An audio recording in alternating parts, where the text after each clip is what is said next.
میرے پیارے بچوں، آج میں آپ سب کو بچوں کا کلندر شعور سے ایک دلچسپ کہانی سنانے جا رہی ہوں، اور آخر میں آپ سب نے مجھے اس کہانی کا سبق بتانا ہے، اس لیے غور سے سنیے گا۔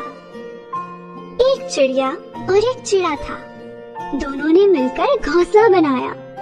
چڑیا لائی چاول کا دانا، چڑا لایا دال کا دانا۔ دونوں نے مل کر کھچڑی پکائی اور کھا کر خوش ہوئے کہ اللہ روز کتنا اچھا کھانا کھلاتا ہے۔ جس گھر میں گھونسلہ بنایا تھا وہ گھر والی بہت صفائی پسند تھی۔ صحن کی دیوار پر اکثر کبوتر بلی کے ڈر سے بیٹھ کر گٹرگو کرتے تھے۔ گٹرگو سنتے ہی وہ صحن میں جا کر انہیں اڑا دیتی تھی کہ کہیں وہ بیٹ نہ کر دے۔ جس روز وہ عورت میکے گئی، اگلے روز چڑے چڑیا نے گھر میں گھونسلہ بنا دیا۔ چڑیا نے انڈے دیے، چڑا خوشی سے نہال اور چڑیا پھولے نہ سمائی۔ عورت چند دن بعد لوٹی تو گھر میں داخل ہوتے ہی صحن میں تنکے گرے دیکھے۔ نظر اوپر گئی، گھونسلہ نظر آیا۔ اس نے کہا، پرندوں سے تنگ آ گئی ہوں، کبھی گھونسلہ صاف کرو تو کبھی بیٹ۔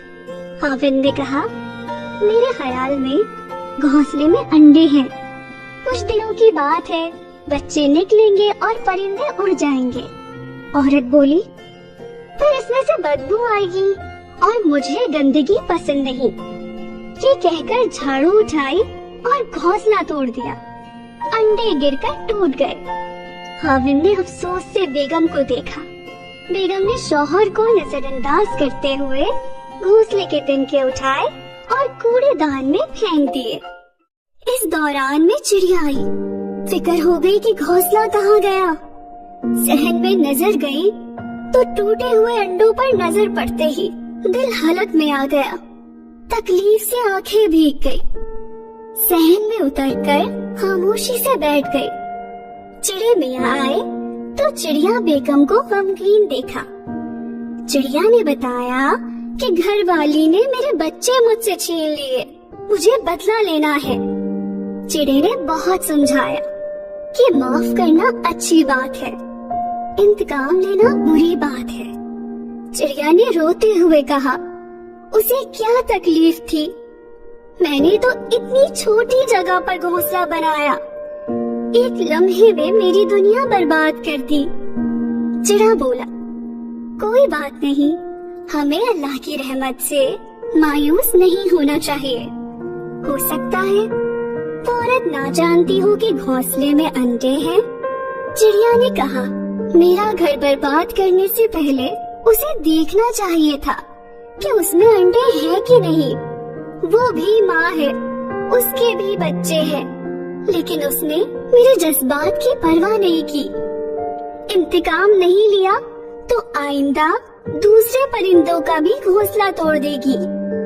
چڑیا کی بات سن کر چڑا راضی ہو گیا۔ چڑا روزانہ مسجد جاتا، مسجد کی صفوں سے تنکا اٹھا کر عورت کے گھر میں پھینک دیتا۔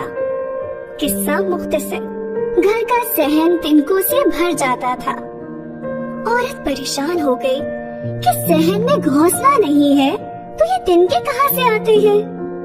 خاوند نے دیکھا تو کہا، یہ تنکے ہو بہو مسجد کے صفوں کے تنکے جیسے ہیں۔ وہ عورت روزانہ صفائی کرتی اور چڑا روزانہ مسجد کے صفوں کے تنکے گھر کے صحن میں پھینک دیتا تھا۔ پھر ہوا یہ کہ اس گھر میں مصیبتیں آنا شروع ہو گئی، آمدنی کم اور خرچے بڑھ گئے۔ ایک کے بعد ایک مسئلے میں گھر والے ایسے الجھے کہ آپس میں لڑنے لگے۔ نوبت یہ آئی کہ خوشحال گھر برباد ہو گیا۔ بچوں، بتائیے ایسا کیوں ہوا؟ ہنستا کھیلتا کھاتا پیتا گھر اجڑ گیا۔ مسجد اللہ کا گھر ہے، مسجد کی کوئی چیز بغیر اجازت لے لی جائے تو یہ خیانت ہے، اور اللہ کو خیانت پسند نہیں۔ جو لوگ اللہ کے کام ایمانداری سے نہیں کرتے مخلوق کو پریشان کرتے ہیں، وہ خود بھی پریشان رہتے ہیں۔ معافی نہ مانگی جائے اور عمل کو درست کرنے کی کوشش نہ ہو تو ایسے گھر گھونسلوں کے تنکوں کی طرح بکھر جاتے ہیں۔ پیارے بچوں، آپ نے چڑیا اور چڑے کی کہانی سنی۔ گھر کو صاف ستھرا رکھنا اچھی بات ہے، لیکن کسی کا گھر اجاڑنا اور اس کے بچوں کو نقصان پہنچانا بری بات ہے۔